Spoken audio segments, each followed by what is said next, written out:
Here's just one more example of graphing a function. It's an absolute value function. Remember, our parent function is f of x is absolute value of x. We want to identify the vertex first. So let's go inside the function. When we go inside the function, we have to think opposite. So you'd want to think minus 3 would go to the left. Well, we're going to go to the right. 3. And then the minus 4, it's outside the function, so we're going to go down 4. So on the x-axis, we go right 3, and then down 4.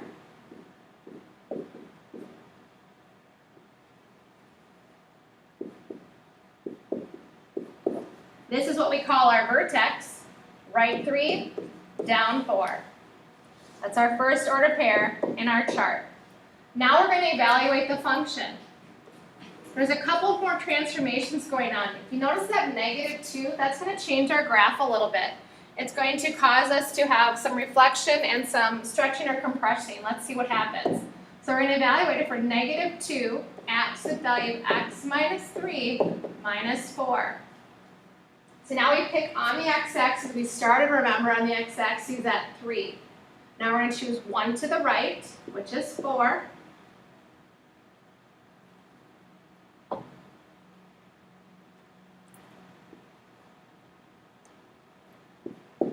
And 1 to the left, which is 2.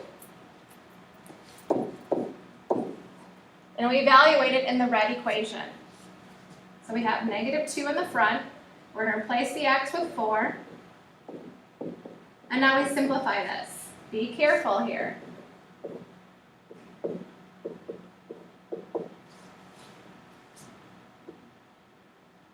-2 minus 4 is -6. So we get -6. We've done this a couple times now. We should know that this will also be -6. Let's go ahead and graph it. We're going to go over 4, down 6, and then over 2, down 6. Now we're going to go one more right and left. So let's choose 5 and 1.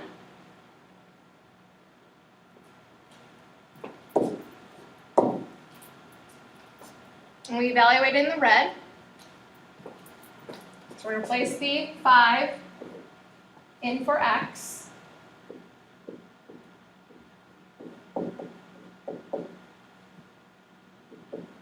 5 minus 3 is 2. Absolute value of 2 is 2. Times 2 is -4. -4 minus 4 is -8.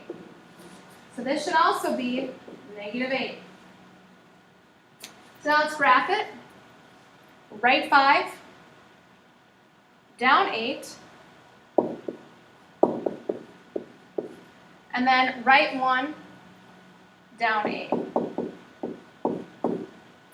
And it did a couple things. When we have that -2, it reflected it, it flipped it down, and then it also stretched it. It didn't make it so wide of a V. So make sure you're aware that those transformations I introduced earlier.